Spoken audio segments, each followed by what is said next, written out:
Hey, welcome back to The Recap, the video podcast ministry of First Baptist Kettering, where we discuss topics such as our vision, our values, and our sermons from week to week. The Recap exists to help us be transformed by Jesus.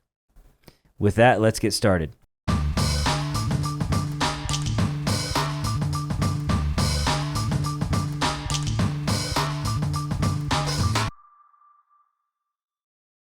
So here we are around the table, fresh from a week of camp, best week ever. I have a question for you about that. So you went to 2 camps. You went with 3. us. Okay, but you went with us to Fuge, our church, and then you spoke at another one here at Cedarville. Which week was the best week ever? Because it can only be one. They are all the best week ever. Fuge does a great job of It's not hosting best camp. weeks ever. It's best week ever. You know, it depends on what your role is, right? So I went as an adult leader, and we got to experience a lot of stuff. It's a simple question. It's not a simple It answer. is a simple question. Which week was the best week? Oh, with our students, all right, by far. that's the correct answer. Yeah, got to be with them. That's fun. Yeah. And watch ER them. trips. Yeah, stay out late, have pillow fights, Absolutely. waiting on rooms. It was a great time. But we did see some students trust Christ last week. Yeah. Got to meet some awesome staff. They're just killing it. So just pray for that team. They're traveling. They are back in Louisville next week, and then they'll end at Wheaton College, and they're done. So, man, if you don't know anything about it, look it up, fugecamps.com. They have a great page there. You can see all the locations they're at. A lot of college students, some young adults work those camps.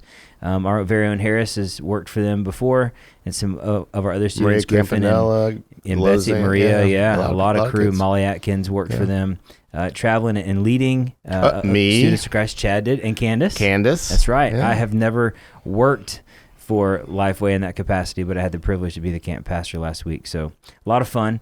And I know you have a lot going on right now. It's crazy around here in the summer. Oh my goodness. I can't believe. Try moving in the middle of that. Oh. We moved a mile down the road and it's like, oh my goodness. Trying to squeeze all of that in. Yeah, it maybe could have waited. I moved in the snow. Yeah, there's no good time, actually. Yeah, there isn't. People say, oh, wait till the slow time of the church year. I'm like, there is no slow time of the church year. So what else is coming this summer, this fall? What do we have going on? VBS, you want to talk about that? That is coming. That's I'm next. super fired up about Sunday. that. I know. I'm so excited. Walk out of this room and look down the hallway, and decorations are up. People are here. They're excited. They've already got the excited, exhausted look on their face. It's been a long run up to Vacation Bible School.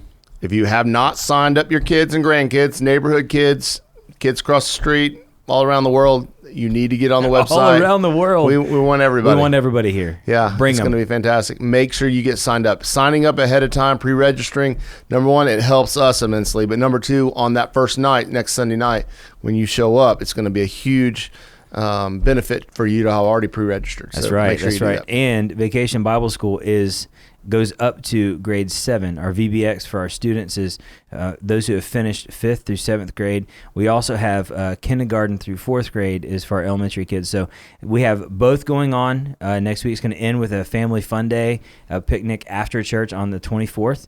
We'll have one service that day to celebrate what God did at Vacation Bible School. We're already looking forward to that. And we'll spend some time in fellowship with some new friends. So make sure you go online and register if you haven't already. If you haven't told us you want to serve, but you want to serve, we can always use extra volunteers to help us do stuff. Hundreds of kids and students in this building. It's always an exciting time. What else, though? Vacation Bible School. And I'm super excited about this fall. A lot happening. Yeah, I sent out a letter this week. I hope you got it. But we're going to be launching a new vision for how our church is going to carry out our mission, which our mission is inviting people to be transformed by Jesus. Yep. Our vision is how do we do that? What are the components by which we follow through and make that reality, that dream a reality? And so why a new vision? Because every once in a while you need to just take an assessment of where you are. And I just felt like, and our elders felt like, coming out of COVID, we needed just a time to say, how have we been doing this? How have we been inviting people to be transformed by Jesus? How do we need to do this post-COVID? What does it need to look like? Are there things we need to emphasize a little more? There's some things that need to maybe not happen anymore. Not happen in the same place or same level. And so, we were just really focusing on those things. And I'm going to be laying that out in a 6-week vision series that's going to start on Promotion Sunday, August the 14th. Yeah. And so I hope that everybody will make plans to be there those 6 weeks.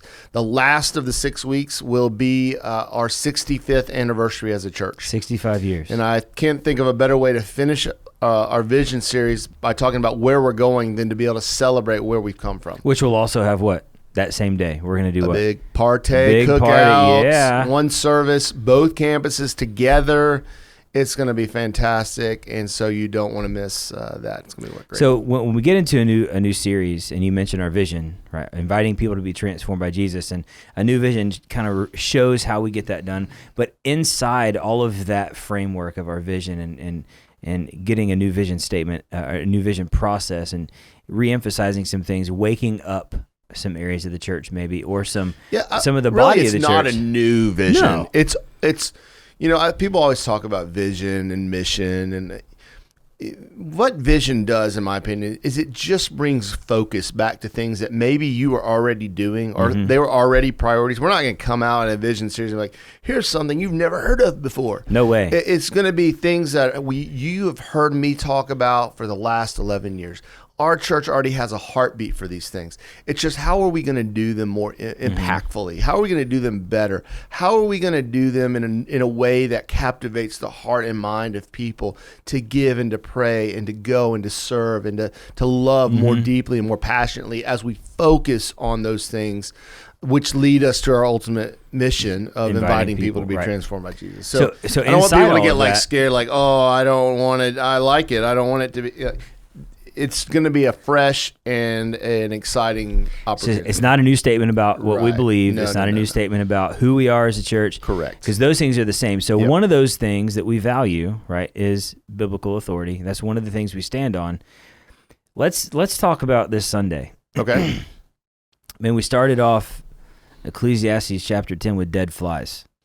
Yeah. That's not a fun place to start if you're a preacher. Like, you got to open up your sermon with dead flies make the perfumer's ointment give off a stench. And you look out at the room and there's these faces like, what? Yeah. And so, but we believe the Bible's authoritative, right? So there's something here for us. And you and I both had the chance to preach. You were at Eastmont this Sunday, which I heard was a great day. Great day. We had a great day here at Sugar Creek as well. And we get up and we have to trust that God has given us a text, first for us as the preacher, and then for the church as we deliver it. It goes to work on us, right, well before we preach. So dealing with Ecclesiastes 10, beginning verse 1, walk me through some of the development of what you shared, what was some things that God placed on your heart, and I'll do the same. Yeah, so that's a connecting verse to the end of chapter 9, right, where he talks about one sinner can mess up the whole thing, or one sin can mess up the whole thing. And as I think about, like, it doesn't take a lot of flies in the perfume to mess up the perfume, right? Takes one. Yeah. And something that's dead and decaying can really mess something that's alive and growing up. I just kind of envision, like, a flower garden, and you're walking through the flower garden and it smells so good, like perfume. But imagine like one skunk runs through the flower garden and sprays.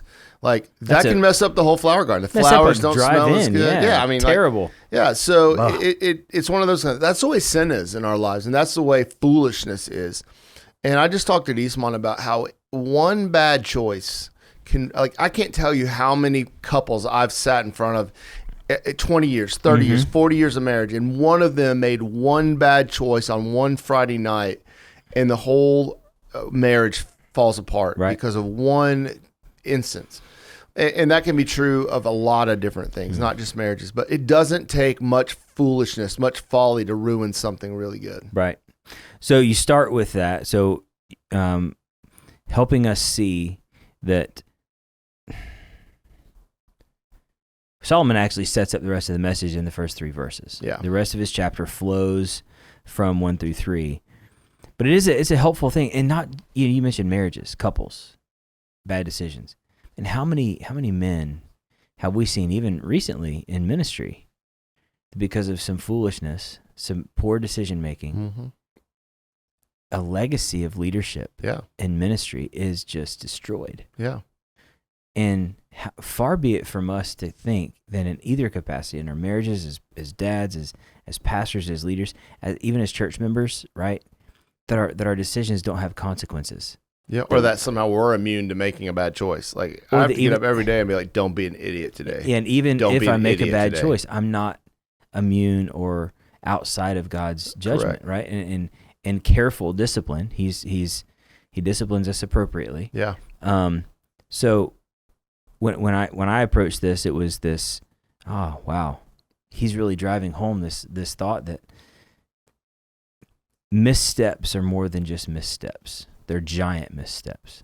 Like a small mistake may seem small, or a small issue that you're dealing with, but drop that pebble in that pond and see how far the ripple effects go. They go all the way to the bank. They touch everything. Yeah. So we have to really be careful. But he turns for us in the second half of the chapter.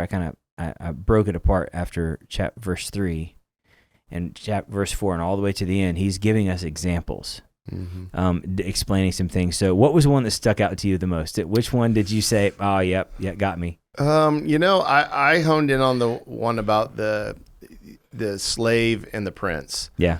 That we often think about things from an outside perspective, like or from what we view or what we see, and we make snap judgments like, oh, he's riding on the horse, he must be important. Yeah, right. He's got a lot of money. He or she must be important. He's got a powerful job. They must be important. Mm-hmm. And we flip that around and do the opposite. Well, they're doing X, Y, Z, or they don't have this, or they don't have that skill. They're not as significant.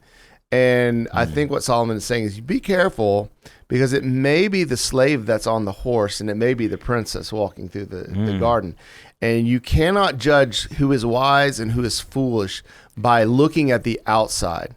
It's a lot deeper. Wise people, one of the examples I use is I read a survey recently that's the richest people, most millionaires, don't drive new expensive cars. Nope, so you would look at that and you would say, oh man, they're driving a 10-year-old Honda or whatever. Mm-hmm. And you would think, well, they must not have that much money. But the irony is, you're looking at the outside and you're thinking they must be foolish in how they handle their money or whatever. But actually, they're the extremely wise one. And wealthy. Yeah, and it's often the poor people that are driving the Maserati, because they've spent all their money on that and they don't actually have any money left. And that's I think that example that he's using there is like, don't assume things just by what you see about who's wise and who's foolish. Yeah, I think the outward expression we often misjudge too. One of the things that hit me about this passage was verse 2 leads up to this description.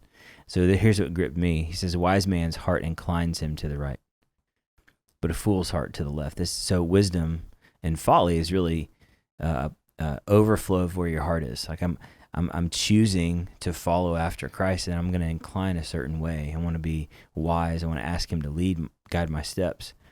So one of the things that gripped me a lot was this passage starting in verse 12, where he talks about being quiet more than you like, speak less and listen more. It's so true that we, in our arrogance, can say, "I'm so important. You need to hear what I have to say." But I mentioned this Sunday that have you ever been in a meeting where there's a lot of people and that person's been on that team for a year and they've never said a word. Yeah.